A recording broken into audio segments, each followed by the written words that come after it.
ہمارے ذہنوں میں جو معیارات بیٹھے ہوئے ہیں وہ کیا ہے؟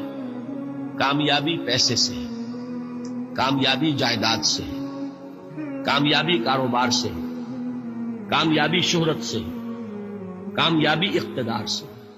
یہ معیارات ہیں۔ جو جتنا دولت مند اتنا کامیاب، جو جتنا مشہور اتنا کامیاب، جو جتنا پاپولر اتنا کامیاب، جو حکومت پر پہنچ گیا کامیاب، جس نے بڑا کاروبار جما لیا کامیاب، جس نے بہت جائیداد بنا لی کامیاب۔ یہی ہے اصل میں ساری بس کی گانٹھ۔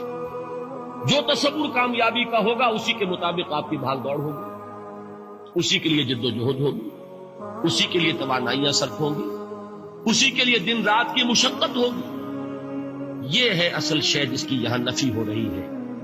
کامیابی دولت سے نہیں، کامیابی شہرت سے نہیں، کامیابی اقتدار اور طاقت اور حکومت سے نہیں، بلکہ کامیابی ہے ایمان سے، عمل صالح سے، تواصی بالحق سے، تواصی بالصبر سے۔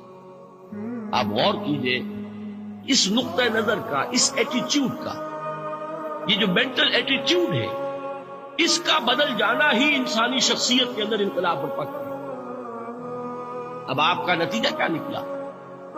اگر تو دولت سے کامیابی ہوتی تو قارون بہت کامیاب تھا، اگر حکومت سے کامیابی ہوتی تو فرعون اور نمرود بہت کامیاب تھا۔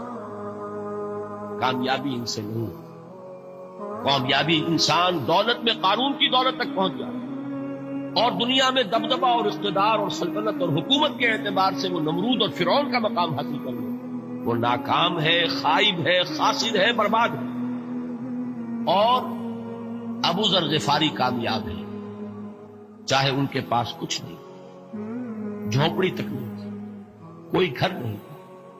حضور نے فرمایا ہے اللہ کے کچھ بندے ایسے ہوتے ہیں جو کسی محفل میں جانا چاہیں تو انہیں اجازت نہ ملے، جو کہیں اگر رشتہ کرنا چاہیں کوئی ان سے رشتہ کرنے کو تیار، کہیں کوئی سفارش کرنا چاہے تو ان کی کوئی بات ہی نہ سنے۔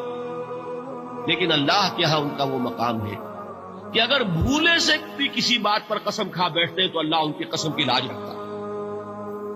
یہ ہے فرق، یہ جان لیجیے اچھی طرح۔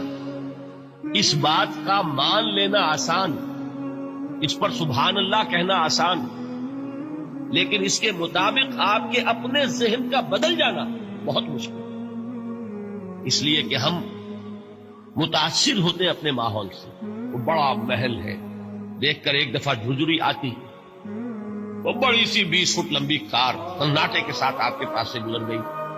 ایک دفعہ اعصاب کے اندر ارتعاش ہوتا، محسوس ہوتا ہے بڑے یہ نصیبے والے لوگ ہیں، بڑے خوش نصیب، بڑے کامیاب، حالانکہ کچھ معلوم نہیں کہ یہی سب سے بڑی بدنصیبی ہو سکتا ہے کہ یہی سب سے بڑی ناکامی ہے۔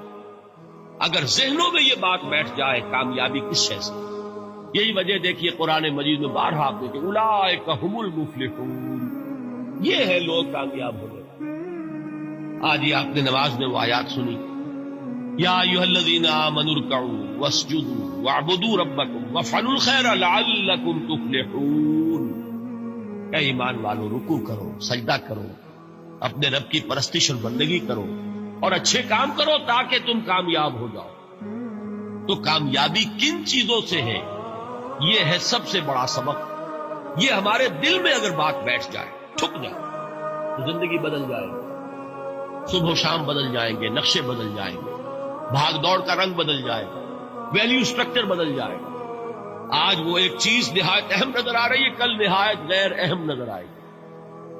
جیسے کہ حضور کی حدیث ہے مالی ولی دنیا، مجھے تمہاری اس دنیا سے کیا سروکار، انما مثلی کراکب استظل تحت شجرۃ ثم راح فترکها، میری مثال تو اس سوار کی سی ہے جو تھوڑی دیر کے لیے ایک درخت کے سائے میں ٹھہرتا ہے سستانے کے لیے، پھر وہ اپنا راستہ لیتا ہے، اسے اس درخت سے مستقل تعلق اس کا نہیں ہے، وہ اس کا گھر نہیں، وہ اس کی منزل نہیں۔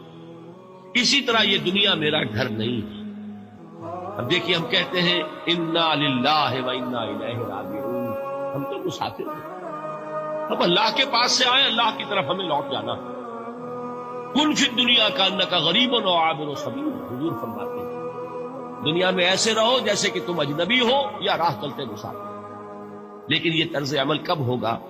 جبکہ یہ آیت ہمارے ذہنوں کے اندر بیٹھ گئی ہو، والعصر ان الانسان لفی خسر الا الذین آمنوا وعملوا الصالحات وتواصوا بالحق وتواصوا بالصبر۔ یہ ہے اصل بات جو میں نے عرض کیا تھا کہ میں بتاؤں گا صحابہ کیوں ایک دوسرے کو یاد دلاتے ہیں۔ اس لیے کہ دیکھیے جیسے برف باری اگر ہو رہی ہو، آپ باہر نکلیں گے تو برف آپ کے کپڑوں پر جم جاتی ہے نا، تو آپ جھٹکتے ہیں کپڑوں کو تاکہ برف ہٹ جائے۔ ہمارے ایمان پر اس دنیا میں رہتے ہوئے جب ہم متاثر ہوتے ہیں ماحول سے تو گردہ آ جاتا ہے، برف پڑ جاتی ہے، اس کو جھٹکتے رہنے کی ضرورت ہے۔ اور وہ جھٹکنے کی بہترین اور مؤثر ترین شکل یہی ہے کہ یاد رکھو کامیابی ان چیزوں سے نہیں ہے۔ چمک دمک جو ہے دنیا کی، یہ ساری چمک دمک جو تمہیں رجھا رہی ہے، جو تمہیں اپنے اندر گم کیے ہوئے، یہ لفظ گم پر اقبال کا وہ شعر یاد آ گیا کہ کافر کی یہ پہچان کے آفاق میں گم، اور مومن کی یہ پہچان کے گم اس میں ہے آفاق۔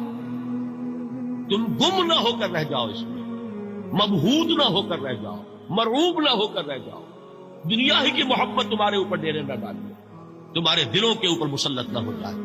لہذا تازہ کرتے رہا کرو، والعصر ان الانسان لفی خسر الا الذین آمنوا وعملوا الصالحات وتواصوا بالحق وتواصوا بالصبر۔ پھر یاد کر لو، پھر تازہ کر لو اپنے اس یقین کو کہ کامیابی دولت سے نہیں، کامیابی ثروت سے نہیں، کامیابی اقتدار سے نہیں، کامیابی شہرت سے نہیں، کامیابی جائیداد سے نہیں، کامیابی ہے ایمان سے، کامیابی ہے عمل صالح سے، کامیابی ہے تواصی بالحق سے، کامیابی ہے تواصی بالصبر سے۔